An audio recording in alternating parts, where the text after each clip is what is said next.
Tahukah kalian bahwa Indonesia yang kita cintai ini dulunya adalah lautan luas yang tak berujung? Ya, jutaan tahun lalu. Tempat kita berdiri sekarang ini berada ratusan meter di bawah permukaan laut. Selamat datang kembali di Sisa Sejarah. Hari ini kita akan mengungkap misteri besar tentang bagaimana negara kepulauan terbesar di dunia ini terbentuk. Dan percayalah, fakta-fakta yang akan kalian dengar akan membuat kalian terkejut. Dengan lebih dari 18.000 pulau yang membentang 5.000 km dari barat ke timur, Indonesia menyimpan 17% satwa dunia. Tapi ini yang aneh, kenapa dinosaurus darat tidak pernah ditemukan di Indonesia? Faktanya, hanya satu hewan purba yang hidup di zaman Mesozoikum yang pernah ditemukan di sini, yaitu Globidot, dan itu pun hidup di laut. Kenapa begitu? Jawabannya akan mengubah cara kalian melihat Indonesia.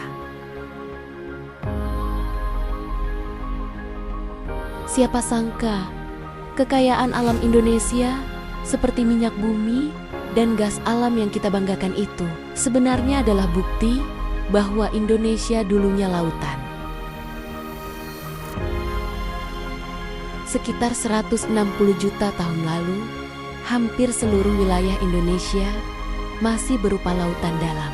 Hanya Sumatera yang menyatu dengan Asia. Bayangkan, Jawa, Kalimantan, Sulawesi, semuanya masih tenggelam ratusan meter di bawah laut.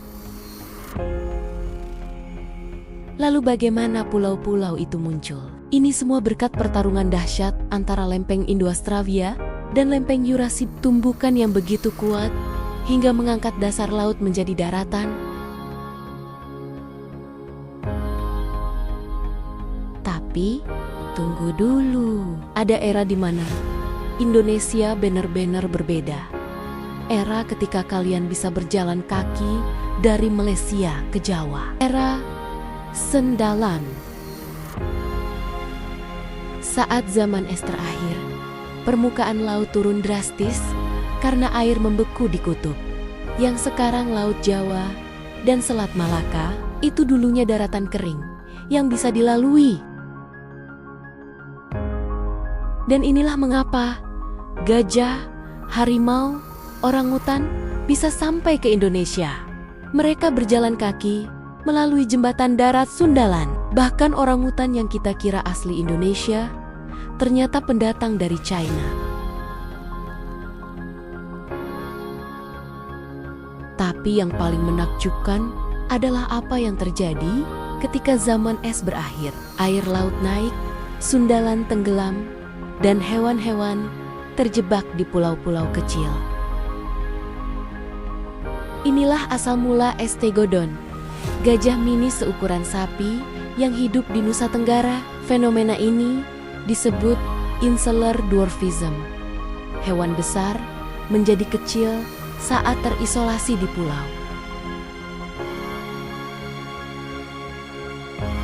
Dan kemudian datanglah manusia modern, Homo sapiens, yang bermigrasi dari Afrika mencapai Sundalan sekitar 74.000 tahun lalu.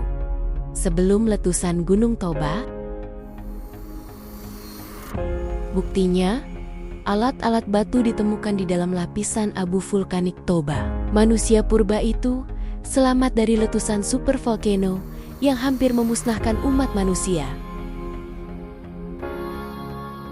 Sekitar 19.000 tahun lalu, es kutub mencair, air laut naik, dan Sundalan perlahan tenggelam untuk selamanya. Peradaban manusia yang sudah berkembang di daratan luas itu harus beradaptasi menjadi bangsa pelaut. Dan inilah mengapa nenek moyang kita menjadi pelaut ulung. Mereka terpaksa menguasai laut karena daratan yang mereka tinggali hilang ditelan samudra. Betapa luar biasa sejarah negeri kita. Jadi, mana yang lebih mengejutkan? Indonesia yang dulunya lautan atau fakta bahwa gajah mini pernah hidup di sini? Tulis di komentar. Jangan lupa like jika kalian terpukau dengan fakta hari ini. Subscribe untuk misteri sejarah lainnya. Dan nyalakan lonceng notifikasi. Sampai jumpa di episode berikutnya. Salam sisa sejarah.